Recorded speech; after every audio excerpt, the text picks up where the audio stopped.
Soros adalah pengkhianat dan dah jelas dalam SSM pun kita tengok George Soros terlibat, ada 25% dan sudah pasti George Soros mengambil 25% dalam Malaysia kini ni mempunyai sebab tertentu lah. Ada agenda lain. Ada agenda yang itu, dan sebelum ini kita rasa George Soros ni pengkhianat kepada negara kita dan kita menganggap Malaysia kini juga adalah pengkhianat kepada negara kita. Dan Malaysia kini ini bukan hanya sekadar hari ini, tapi JMM dan juga beberapa rakan kita akan mengatur beberapa strategi. Ada kumpulan yang akan pergi ke KDN, ada kumpulan yang akan pergi pressure cara lain dan macam-macam pressure yang kita akan buat. Dan objektif kita, Malaysia kini perlu ditutup. Dan kita tak mahu Malaysia kini berada di dalam negara. Well, that's not true. I think that's been raised before. 29% is actually owned by the Media Development Investment Fund. They raise money. It's a venture capital. They raise money from a lot of different, sources, banks, and of course, one of them is from Soros. So, I think they have a dozen of different,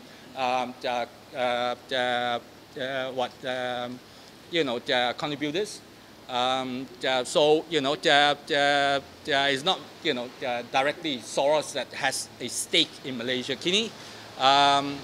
The rest of Malaysia Kini, the bulk of Malaysia Kini shares is under myself and Prem Chandran, who is the co-founder of Malaysia Kini, and 12% is owned by Malaysia Kini staff. So really, when it comes to ownership of Malaysia Kini, majority share is by the co-founders as well as Malaysia Kini staff. And I think also Jamal mentioned something about the fact that there are politicians who got shares in Malaysia Kini. I've checked. In fact, there's only one politician. That's Siva Rasa.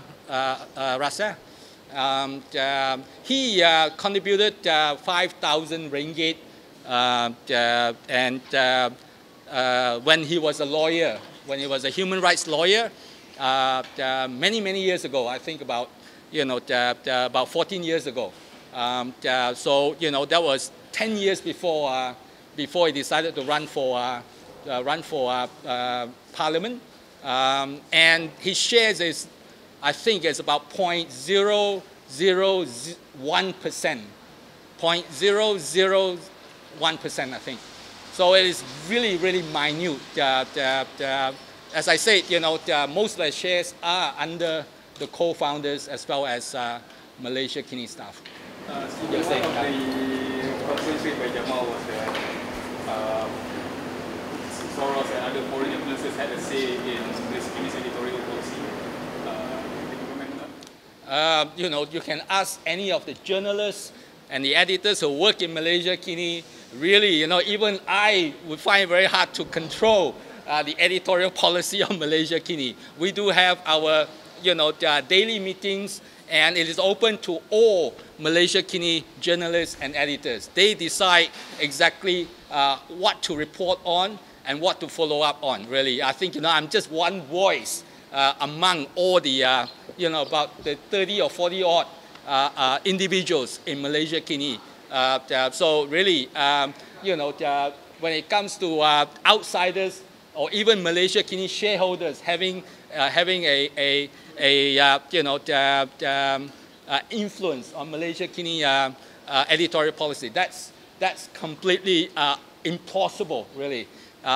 Even with the MDIF, the other shareholders, the other key shareholder, which owns 29% of Malaysia Kini, when they invest in Malaysia Kini, we insisted on a MOU, and I already say this time and again, even before, that that there will be no editorial influence in Malaysia Kini. It is an agreement that they signed with Malaysia Kini. So despite the fact that they have their 29% shares, they have no editorial input at all in Malaysia Kini.